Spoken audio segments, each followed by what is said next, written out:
YouTube has transformed the way we watch golf. It brings the sport to life, free from the constraints of a PGA Tour broadcast. But never in a million years did I believe that my channel would capture anyone's attention, let alone be featured in Golf Digest. And I think I've identified why there's space on YouTube for a channel like this one. And it's because many golf channels are showcases of golfers whose skill levels are out of reach for most of us, who simply want to better enjoy the game. It steers us away from the course to the driving range in search of a perfect swing. And moreover, it gives us a mistaken belief that low handicap golfers play the game flawlessly. That's why the golden rule of my channel is to lay bare every shot of single-digit handicap golf. And that means that sometimes you'll see my game fall to pieces. It is so early, so cold, and the range was closed, so breakfast balls on one are acceptable today. Hopefully we don't need one. This will be the first swing of the day. Yeah, breakfast ball. Breakfast ball! And while we were taking breakfast balls for our match today, my scorecard will still reflect every shot, so you can observe what low handicap golf looks like on a bad day. And if you thought the first swing of the day was an anomaly, just feast your eyes on the next one. Not a good start for me at 750. Someone else go hit a golf ball. I have to hit a third. At long last, the third time's a charm. And just like that, I'm lying 5 off the first tee today. $140 this early in the morning. Green behind it, 6-iron. I'll also eschew ego on this one. It's early, I have no swings under my belt, and I just want a stress-free shot. But even that ethos doesn't guarantee good results. And this first hole is proving to be a catastrophe. Okay, I can't go at the pin. Hopefully I can get it on the green. I was actually forced to take a lateral here. And it's worth mentioning that for scoring purposes, the handicap system allows you to mark down a max net double and just move on. But again, my goal on the channel is to show you every shot. So I'll play out this hole while still ensuring to maintain pace for the early morning keeners behind us. I've finally gotten this ball on the green, only to face another test. A long lag putt, and I don't even know what it's for. I need an abacus to add up the score on this hole, and after all is said and done, it's a nice round figure, an opening 10. So I just watched a golf professional hit a 6-iron from 158, so I should have no problem hitting a 5 hybrid. It's not often my goal of a sub-80 score is killed on the first tee, but that doesn't mean I'll change my approach for the rest of the round. Indeed, these conditions are humbling all of us today. It's probably more club than I've ever hit from this number. The key is to commit to it and not try to do anything exotic. That's certainly not a smooth-looking swing, even by my low standards. But Coach Gordon later confirmed that my impact positions are still looking reasonable. And this time, it's enough to get it online and just past the hole, leaving me with a birdie putt from the fringe. The greens here at Classic Club are among the best of any daily fee course I've played. And this one does look like it's threatening the hole before coming up a hair short, and I'll settle for par. I mentioned the conditions are seriously cutting back on yardage today, and I honestly couldn't tell you how this proved to be my longest drive of the day. But in any event, I'm more than happy to take this one. 118. I'm going full bore 9-iron right now. On the uphill approach, though, I'll once again shelf the ego and grab an extra club. And after seeing the result, I'm glad that I've seemingly put the bad start in the rearview mirror. But I guess I've already spoiled what's to come later. This is one of the better looks at birdie I had today, but it's not quite meant to be, and it's another par here on 3. 4 plays is the shortest par 5 on the golf course, and I try to tell myself not to deviate from my normal driver swing when hoping to reach par 5s in 2. But like I've already mentioned, this is a blow-up round, and a horrendous drive here sets the stage for another big score. All right, this was terrible. Just trying to get it back in play with a 6-iron. Playing a bit of T-ball here. Going right over the cart, hopefully. The goal here is just to get the ball back in play on the short grass. And it's not easy with the ball so far above my feet. I thought I'd done fine with this one before finding that I'm still in the dormant Bermuda with another uneven lie on this one. And on the next one, the thinking was that the hotter face of the hybrid would be welcomed. But that theory flew right out the window when I proceeded to top this one. Third consecutive T-ball shot. And wouldn't you know it, I'm still not on an even lie here. Just like the first hole, the third stab at this one is a charm. All right. Although even with 2 extra clubs, I come up 20 yards short of my target. But this is usually the tidiest part of my game. An up and down would allow me to escape this disaster hole with only a bogey. But this one ultimately releases to about 12 feet. But I'm still in my routine. This is a makeable putt, albeit a slick downhiller, so the primary focus is to preserve a 2-putt. It has a chance, but it's no good, and I'll have to settle for another double square on the card. It's evident looking through the footage now that my driver swings are starting to look impeded. I'm not getting through the ball and finishing my swing, so it should come as no surprise that this is another fly ball that only gets out there about 200 yards. Yeah, the driver is not working. 157 is a 6-iron enough this morning. We're about to find out. And with a lot of green in front of this pin, I was hoping that 1 extra club was enough, but a mediocre strike means that this one also fails to get there. So it's back to leaning on the short game. Evidently the thought here was to play a long chunk and run, but the distance control on this one's off, leaving me 20 feet or so for par. And again, I'm staying in my routine, and the line and speed on this one are pretty good, but I'll have to settle for bogey. Once again, feel better about myself. Professional golfer, 167, 5-iron. I'm making a lot of fun of you, Steve. Are you gonna put the 10 on the card from 1? That's Steve of Swing Tweaks fame. I'm giving it to him, and he's dishing it right back. And most importantly, we're still able to yuck it up with one another despite the scoring so far. It's like the softer I go, the higher I need to go. And it's on to another tough putt. It's downhill all the way and swinging quite a bit to my left. Ultimately, I did overread the break a little, but I'm always prioritizing speed over line on these putts, and a decent leg does enable a tap-in par. And before we move on, a brief word from BetterHelp, the sponsor of today's video. For me, and I think a lot of my viewers, golf is part of our mental health regimen. But I noticed that a lot of us take our stresses straight to the course, and the result is that we get upset or angry while doing the very activity that's supposed to take us away from those emotions. And that's why the single biggest focus of my channel is harnessing the right mindset so that we can reel it in during rounds that threaten to go sideways. But stepping back from golf, I learned a ton of strategies in therapy so that I'm better able to handle the stresses of my everyday life.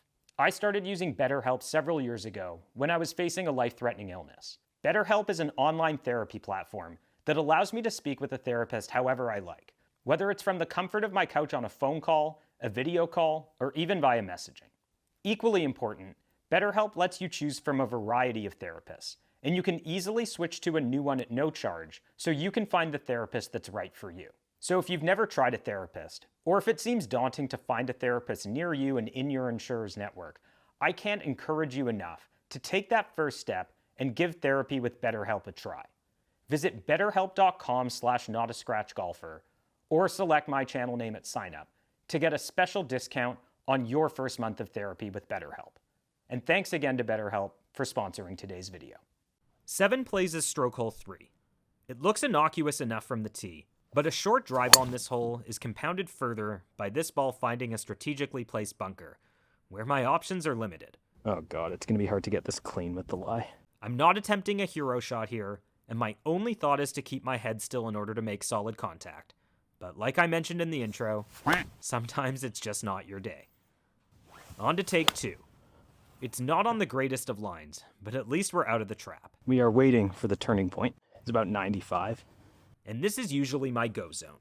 I have more reps from this number than any other. But again, when it's not your day, sometimes even your most comfortable shots evade you. Oh no. On the plus side, the ball stayed dry. But unfortunately, my only option from this lie is to take an unplayable and incur a penalty stroke. I'm able to use the flat stick from this lie, but it's certainly not my best effort. And now, I've had enough of this hole.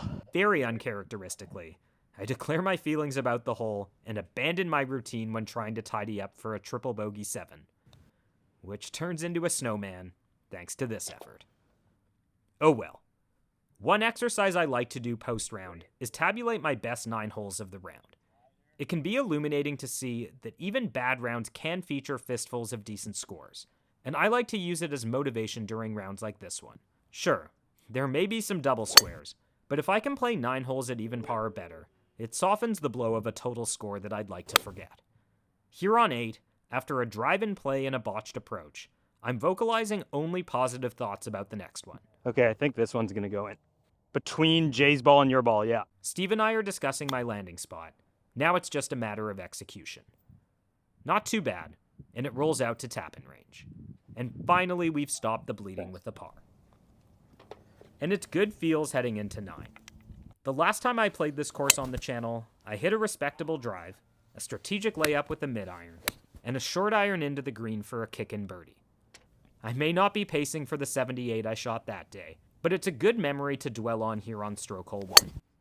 My drive is on a good line, but quite a bit shorter than my last one here, meaning that this time I'll opt for a 3-wood on the layup. It's probably my best strike of the day so far, and this time, it's just a smooth wedge into the green. And like last time, it's on line. It's a bit more work than last time, but knocking this one in for birdie feels good. That's how you close out 9 holes that looked like that. I always emphasize that even good rounds have bad shots, but the real difference maker on these 9 holes was that the bad shots frequently resulted in penalty strokes, costing me stroke and distance. Even with the birdie on the card, I almost failed to break 50. Not single-digit handicap golf at its finest, and the back 9 was even more of a roller coaster. And it starts here, with one of only 2 drives that I hit on the screws today, at an opportune time too, because the course does seem to be playing long today, which I'll keep in mind over the next one. So 162 to a front pin, nothing's going far, so 180 club. It is indeed a lot of club I'm taking from this number, and just like the last one, I middled this one as well. And for how often we amateurs miss short, I won't complain about getting one past pin high here. With that said, I do have a tricky downhill putt, and it marks the first time today that I severely misjudged one. Ooh. It's 4 or 5 feet to clean this one up for par, and sadly I don't get it to go. Which sets the stage for 11. It's not a long hole, but it is imperative to hit your line here, in order to have a short approach over a water hazard that crosses the fairway. This one isn't hit deep, but it is on the ideal line, meaning I'll have just a short iron in. But sadly, the Jekyll and Hyde act continues here. Typically, it's easier to hit high-lofted clubs straight, so this is a pretty serious miscue, deserving of the result it gets. Pin high, but in a greenside bunker. But the name of the game today is to just keep grinding. I have a little bit of green to work with, and compared to my last bunker shot today, the distance control on this one is far better, leaving me with a makeable par putt. And after a disappointing bogey on the last hole, Thank you. it's an unexpected par here.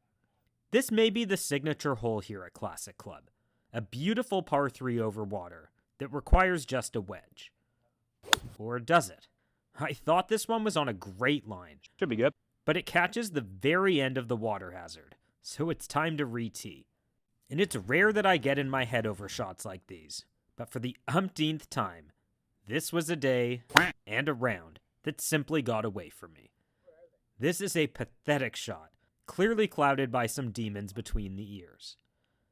And I'll tee it up one final time in search of an illustrious hole in 5. The shot tracer missed this one by a bit, because it actually winds up pin high left, in a lousy lie to boot. This lie is horrendous. I just barely advance it out of here. And somehow Blow Up Hole doesn't even seem to do justice to the incoming score. We're finally on the green after this one. And once again, I'm not even sure what I'm putting for.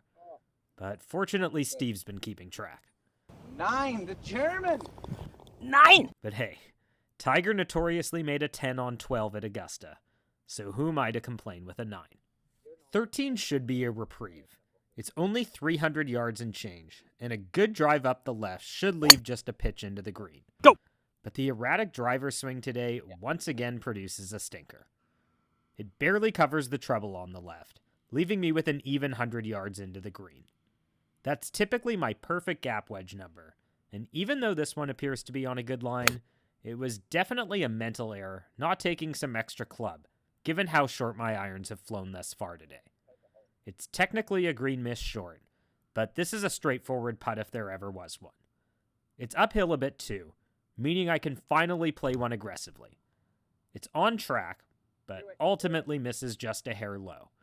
And if nothing else, a par here is a relief after the catastrophe on the last hole.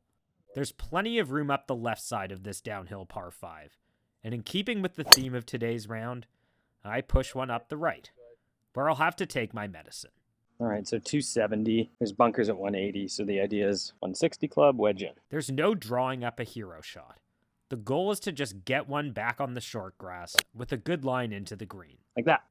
And we seem to be back on track. That is until this. 4! I almost decapitated Steve with that one. And trying to wipe my memory clear of what happened the last time I faced a lie with the ball above my feet, I am able to plop this wedge on the front of the green before it rolls out to about 15 feet. I mentioned in my very first video on the channel that it only takes one good shot to salvage a par on a par 5. And I'd sure love for this to be that good shot. But virtually right away, I know I haven't hit this one high enough. And Steve will put me out of my misery here. 15 is sneaky difficult. It dares you to get one as close as possible with a driver. Hybrid at the bunker. But with the landing zone pinching in on this hole, the stress-free shot is the hybrid, where even a total mishit like this one is nonetheless safe. And while it's super rare that I talk about the technicalities of swing and setup on the channel, just look at where I'm aligned over this approach shot. Oddly enough, I actually struck this one well, but it finds the water hazard left of the green, and for the 7th time today, I have to take a penalty stroke. This chip isn't helping matters either. I promised you a disaster round, and that's exactly what this is. Even the putt is off the mark, and for whatever it's worth, this one finds the back of the cup for yet another hard-fought double. And we're not done with the penalty strokes yet. This is more or less a carbon copy of the third hole, and earlier today, it was a straightforward fairway in regulation, green in regulation, 2-putt par. But this time, I start with a stray drive that I was hopeful would stay on land, but alas, it sleeps with the fishes. And how about the next one? Well, it also has aquatic aspirations. And now I'm searching for my tin cup moment. I find it here, but at this point, I'm still not on the putting surface lying 5. I've reached that magic max score for handicapping purposes, but I'll get the putting practice in anyhow. It gets close at a time when close isn't worth all that much, and for the first time today, it's back-to-back double squares on the scorecard. Suffice it to say, I'm still emotionally recovering from the last par 3, and with the tee marker set forward 1 box today, this should be about as easy as a hole we'll find on the course. It's a poorly struck 9-iron for me that nonetheless manages to find the generously large green for my first green in regulation on the back, which obviously doesn't guarantee a 2-putt. Lag putting is usually the strength of my game, but with the confidence lacking after all that's transpired today, this proves to be yet another poor one, rolling well past the hole. And the golf gods have just one more surprise in store for me today, because after all the ups and downs of this round, this par putt finds the hole. Trending! And that brings us to 18, where the final driver strike of the day is my familiar mid-trajectory push draw. It's the type of shot that reminds me that I can be better than the sum of my horrendous score today. And it even inspires me to tap into level-headed course management over the second shot. I suppose there's still something to play for today, because a blow-up here would send my score into the triple digits. One last mediocre strike with a wedge should allow me to avoid that. And in fact, there's even hope to close this round with an unlikely birdie. It doesn't quite drop, and finally we put an end to the bleeding. Oddly enough, my best 9 holes today tallied 1 under par, and as for my worst 9 holes, well, they tallied 26 over par.